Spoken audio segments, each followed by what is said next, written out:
Okay, this is the first and probably only video of the sound unit about resonance, or why you can make wine glasses sing. This is a scene from a really funny movie called Miss Congeniality, so you should go watch it. So the objectives for this video.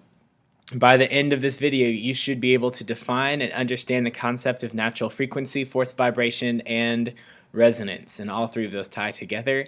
And then secondly, predict the standing wave pattern for various acoustical situations. And the word acoustical just means something dealing with sound. So we'll get started. And the first topic that we need to talk about is something called natural frequency. And natural frequency is really simple. Natural frequency just says that if you, get your finger wet and you rub the edge of a wine glass or some sort of crystal glass, that it's going to ring with the same note and always the same note and the certain frequency. And so it's just the frequency an object tends to vibrate at. So if you ever flick a glass and it rings with a certain note, that is that glass's natural frequency.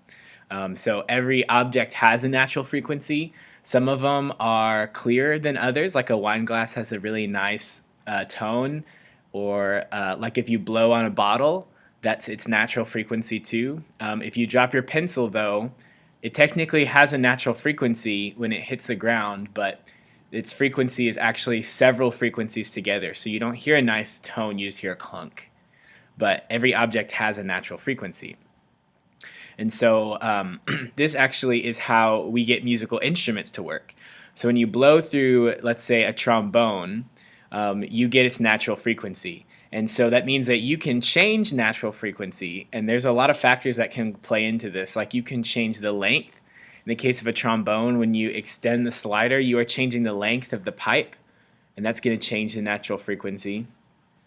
Temperature. If it's warmer or cooler, that will change it. And then string thickness. So if you think of like a guitar, the lower strings are thicker, and it's because those lower strings have different natural frequencies than those higher strings. Okay, so the next thing is forced vibration. And it's related to natural frequency because often forced vibration can cause a natural frequency. And so it's the tendency of one object to force another object into vibrational motion, and that's referred to as forced vibration. And so here's an example.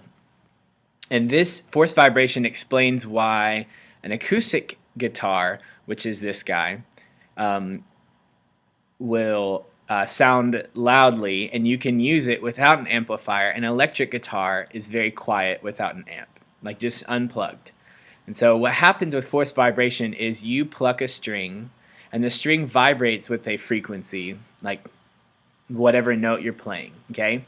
If you do that on an electric guitar, okay, electric guitar, it's going to be very quiet unless you've plugged it in. But again, we're assuming it's not plugged in. So on the electric guitar, it's going to be really quiet. But on the acoustic guitar, it's a lot louder. And why is that? And that's because of forced vibration, because the string vibrates with a certain frequency, and that ends up making the entire guitar box, that little area that it's connected to, that whole box vibrates with the same frequency, and that produces the large sound that you hear. So forced vibration is when something is vibrating with one frequency and it creates another vibration with the same frequency somewhere else. And so because an electric guitar has no box, it's just like a block of wood, you don't get that loud sound. You just get a very faint sound from the string vibrating, but not from the entire box vibrating like an acoustic guitar. So this thing plays into something called resonance. And so resonance, you probably have heard the word before. A very common expression in English is like, that resonates with me. And that's because when something resonates with you, it's when somebody says something and you, in your heart of hearts, feel like that is true.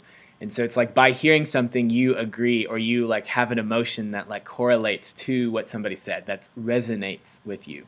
So it's kind of the same thing, but with physics. So resonance is when the frequency of a forced vibration, so think of the guitar, like you are forcing something else to vibrate, it approaches what it naturally wants to vibrate at, its natural frequency, and the amplitude then increases dramatically. And so for sound or like something moving, amplitude would be how much it's shaking back and forth.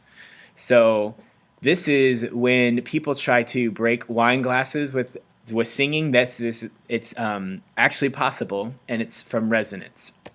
So if you wanted to do this, okay, step one would be to find the natural frequency of the glass. So you either get your finger wet and you rub the edge, and then it like produces that tone, or you can flick the side of the glass and it will go ping, and then that is your natural frequency. And so step two would be to sing that exact frequency or note as loud as you can.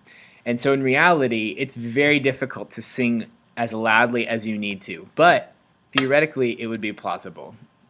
And so number three, your singing, if it's loud enough, will begin to produce a forced vibration in the glass. Think of like the guitar. The string makes the whole box shake. And so your voice, if it's loud enough, will begin to make the glass shake. That would be the forced vibration part. And if it's close to the natural frequency, then the amplitude increases really dramatically from resonance. And remember, by amplitude, we mean how much is shaking.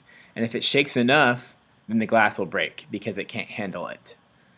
So we're going to see a video of this in class, but you could theoretically do it with just your voice, but not many people can actually sing loud enough to actually do it. Okay, and so we're going to look at a lot of examples of resonance in class, but it's not always fun. For example, engineers early on did not really take resonance into effect when they built bridges. And then a slight wind would blow by, and the wind would happen to match the frequency of the bridge, and kaboom. Okay, if you are in a plane, there's also something called flutter, which is basically resonance of the wings, because as the wind is passing the wings, it will start to make your, if it reaches the natural frequency of the plane, then the wings actually will start to bend up and down, up and down, up and down, and if it happens too much, then your wings would break off, which is kind of not good when you're flying. Okay, but sometimes resonance is really fun, and obviously, so resonance is how all musical instruments work, and especially flutes and clarinets, saxophones, trumpets. So for a lot of our case studies and what we do in physics, like we're going to do a lab using this the next time you see me, we will talk about the resonance of a pipe instead of a string. Last time we talked about strings, and now we're going to look at like a pipe or like a bottle that you blow across the top.